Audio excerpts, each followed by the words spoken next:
So I was sitting with my doggo and he's like, "Hey Connor, you need to make a how to doodle video." And I was like, you know what, you're right.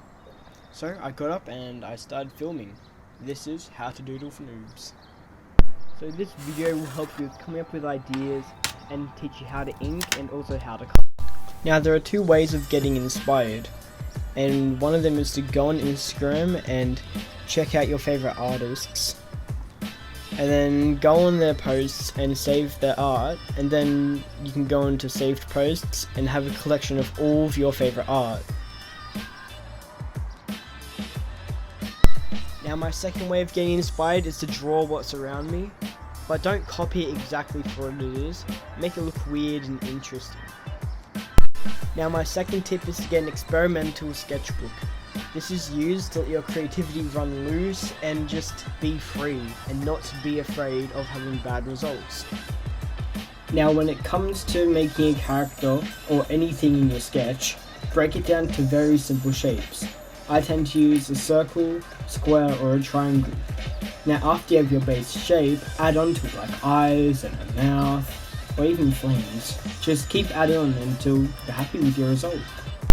So in inking, there are actually styles of inking, and there are three main styles of inking, which I'm just going to name them now, which would one be just straight thick line, like thick, and then the second one would be the line starting thin, getting thicker, and then ending thin, and then the next type of line would just be thin, just all out thin. Now when inking, hold your breath for a little bit, because man, if you don't breathe you'll pass out.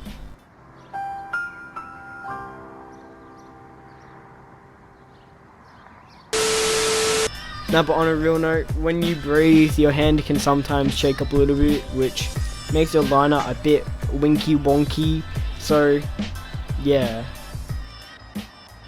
Now my last tip for inking is to just slow down and take your time, because when you're rushing your inking you don't have much control over your lines and the lines start to fade a little bit, giving it a really yucky grey look instead of getting that nice black line.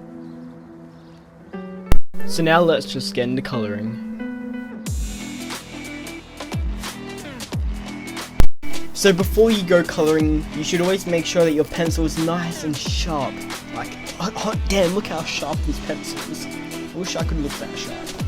But aside from that, make sure your pencil is always sharp. Now, I get asked a lot on how do you blend your pencils.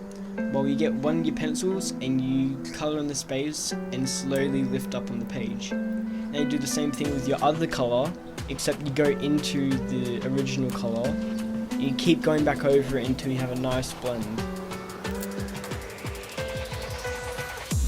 Now how I get my colour schemes for a doodle is I would go on a website called Adobe Color CC, and what that website does is it can help me make my own colour schemes, and it can also provide me colour schemes that other people have made.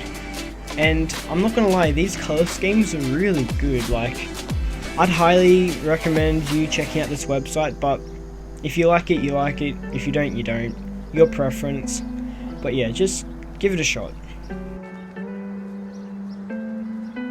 Now when it comes to colouring, there are two ways of colouring. One is to colour like hypey and use flat colours.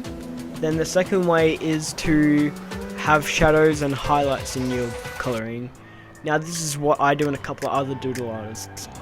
And if you're going to do this, with your colour scheme, you're going to have base tones. Now for mine, I've got red, yellow and blue as my base tones.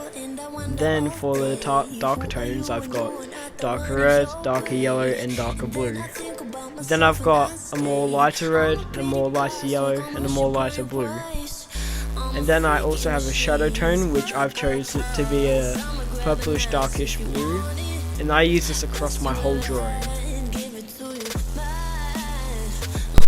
Alright guys, that wraps up for this video. If you liked the video, support me by liking, and if you want more content like this, check out my YouTube page. And other than that, have a good day.